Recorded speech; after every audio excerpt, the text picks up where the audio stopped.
ഓം ശ്രീ മഹാഗണപതിയൈ നമഃ. ഓം ശ്രീ സരസ്വതിയൈ നമഃ. ഓം ശ്രീ ഗുരുഭ്യോ നമഃ. ഓം ശ്രീകൃഷ്ണ പരമാത്മനേ നമഃ. ഇന്ന് നമ്മൾ നാരായണീയം ദശകം 7-ലെ 5-ാമത്തെ ശ്ലോകമാണ് പഠിക്കുന്നത്.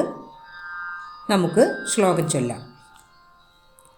യസ്മിൻ നാമ ചതുർഭുജാ ഹരിമണി ശ്യാമാവതാതത്വിഷോ നാനാഭൂഷണരത്നദീപിതദിശോ രാജദ്വിമാനാലയാഃ ഭക്തിപ്രാപ്ത തഥാവിധോന്നതപദാ ദിവ്യന്തി ദിവ്യാജനാഃ സ്തസ്തേ ധാമ നിരസ്ത സർവശമലം വൈകുണ്ഠരൂപം ജയേത്. കഴിഞ്ഞ ശ്ലോകത്തിൽ ബ്രഹ്മാവ് ഭഗവാനെ 1000 സംവത്സരം തപസ്സു ചെയ്തപ്പോൾ സന്തുഷ്ടനായ ഭഗവാൻ ബ്രഹ്മാവിന് തൻ്റെ വാസസ്ഥലമായ വൈകുണ്ഠലോകത്തെ കാണിച്ചു കൊടുത്തു എന്നാണ് പറഞ്ഞത്. ഈ ശ്ലോകത്തിൽ ആ വൈകുണ്ഠലോകത്തിലെത്തിയ ബ്രഹ്മാവ് കണ്ട കാഴ്ചകളെ പറ്റിയാണ് പറയുന്നത്.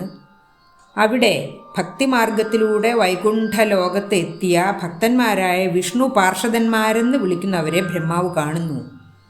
ആ വിഷ്ണു ഭക്തന്മാർക്ക് 4 സിദ്ധികളാണ് ലഭിക്കുന്നത്: സാലോക്യം, സാമീപ്യം, സാരൂപ്യം, അതിനുശേഷം സായുജ്യം. സാലോക്യം എന്നാൽ ആ ലോകത്ത് എത്തുക, ആ വൈകുണ്ഠ ലോകത്ത് എത്തുക. സാമീപ്യം എന്നാൽ ഭഗവാന്റെ സാമീപ്യം ലഭിക്കുക.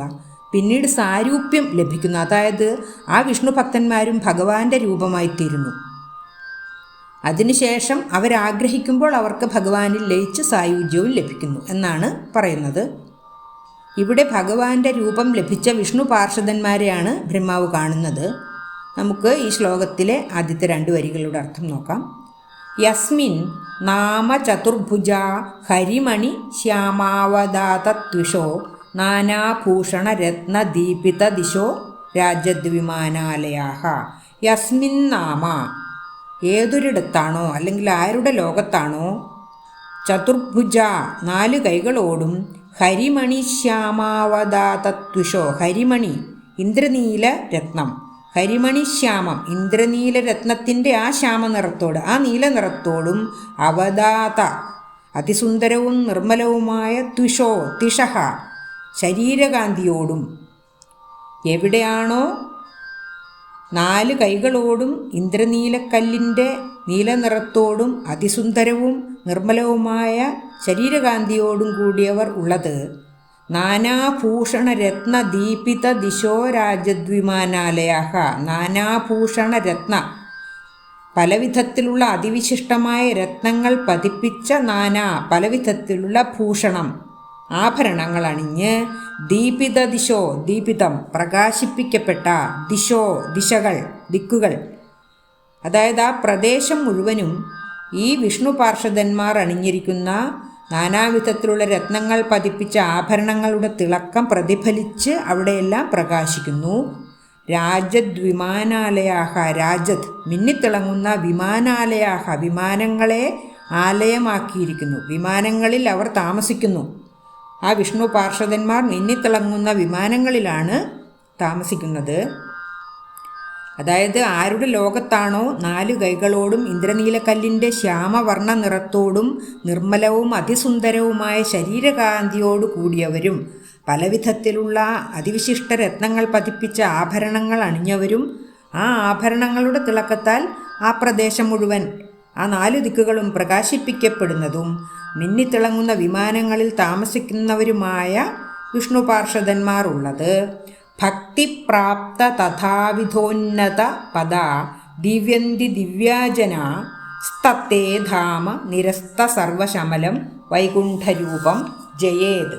ഭക്തിപ്രാപ്ത, ഭക്തി കൊണ്ട് മാത്രം പ്രാപ്തമായ, തഥാവിധ അപ്രകാരമുള്ള, ഉന്നത പദവി ലഭിച്ചവരുമായ ദിവ്യാജനാഹ ദിവ്യന്മാരായ ജനങ്ങൾ, ദിവ്യന്തി ശോഭിക്കുന്നത്.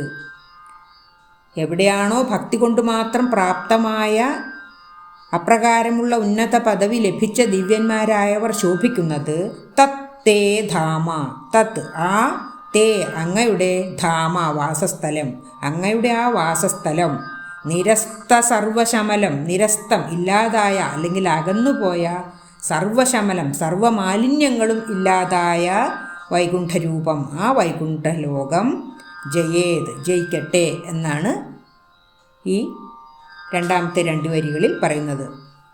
അങ്ങനെ ഭക്തിമാർഗം കൊണ്ട് മാത്രം പ്രാപ്തമായ അപ്രകാരമുള്ള ഉന്നത പദവി ലഭിച്ചവരായ ദിവ്യന്മാർ ശോഭിക്കുന്ന അങ്ങയുടെ ആ വാസസ്ഥലം, സകല മാലിന്യങ്ങൾ അകന്നുപോയ അങ്ങയുടെ ആ വൈകുണ്ഠലോകം ജയിക്കട്ടെ എന്നാണ് ഈ രണ്ടാമത്തെ 2 വരിയിൽ പറയുന്നത്. ഇനി നമുക്ക് ഈ ശ്ലോകത്തിൻ്റെ ഒരുമിച്ചുള്ള അർത്ഥം ഒന്നുകൂടി പറയാം. ആരുടെ ലോകത്താണോ 4 കൈകളോടും ഇന്ദ്രനീലക്കല്ലിൻ്റെ ശ്യാമവർണ്ണ നിറത്തോടും നിർമ്മലവും അതിസുന്ദരവുമായ ശരീരകാന്തിയോട് കൂടിയവരും പലവിധത്തിലുള്ള രത്നങ്ങൾ പതിപ്പിച്ച ആഭരണങ്ങൾ അണിഞ്ഞവരും ആ ആഭരണങ്ങളുടെ തിളക്കത്താൽ ആ പ്രദേശം മുഴുവനും ആ 4 ദിക്കുകളും പ്രകാശിപ്പിക്കപ്പെടുന്നതും മിന്നിത്തിളങ്ങുന്ന വിമാനങ്ങളിൽ താമസിക്കുന്നവരുമായ വിഷ്ണു പാർഷദന്മാർ ഉള്ളത്, ഭക്തി കൊണ്ട് മാത്രം പ്രാപ്തമായ അപ്രകാരമുള്ള ഉന്നത പദവി ലഭിച്ചവരുമായ ദിവ്യന്മാർ ശോഭിക്കുന്നത്, അങ്ങനെയുള്ള അങ്ങയുടെ ആ വാസസ്ഥലം, സകല മാലിന്യങ്ങളും അകന്നുപോയ അങ്ങയുടെ ആ അനവദ്യ സുന്ദരമായ വൈകുണ്ഠലോകം എൻ്റെ മനസ്സിലും തെളിഞ്ഞുള്ളങ്ങണമേ എന്നാണ് മേൽപ്പത്തൂരി ശ്ലോകത്തിൽ പറയുന്നത്. അങ്ങനെയുള്ള ആ വൈകുണ്ഠലോകം ജയിക്കട്ടെ എന്നാണ് ഈ ശ്ലോകത്തിൽ പറയുന്നത്. യസ്മിൻ നാമ ചതുർഭുജാ ഹരിമണിശ്യാമാവദാതത്വിഷോ നാനാഭൂഷണരത്നദീപിതദിശോ രാജദ്വിമാനാലയാഃ ഭക്തിപ്രാപ്ത തഥാവിധോന്നതപദാ ദിവ്യന്തി ദിവ്യാജനാ സ്തത്തേ ധാമ നിരസ്ത സർവശമലം വൈകുണ്ഠരൂപം ജയേത്. നമുക്ക് ശ്ലോകം ഒന്നുകൂടി ചൊല്ലാം. യസ്മിൻ നാമ ചതുർഭുജാ ഹരിമണിശ്യാമാവദാതത്വിഷോ നാനാഭൂഷണരത്നദീപിതദിശോ രാജദ്വിമാനാലയാഃ ഭക്തിപ്രാപ്ത തഥാവിധോന്നതപദാ ദിവ്യന്തി ദിവ്യാജനാ സ്തത്തേ ധാമ നിരസ്ത സർവശമലം വൈകുണ്ഠരൂപം ജയേത്. 6ാമത്തെ ശ്ലോകവും അതിൻ്റെ അർത്ഥവും അടുത്ത വീഡിയോയിൽ ചെയ്യാം. സർവത്ര ഗോവിന്ദ നാമ സങ്കീർത്തനം ഗോവിന്ദ ഗോവിന്ദ. ഓം ശ്രീകൃഷ്ണ പരമാത്മനേ നമഃ.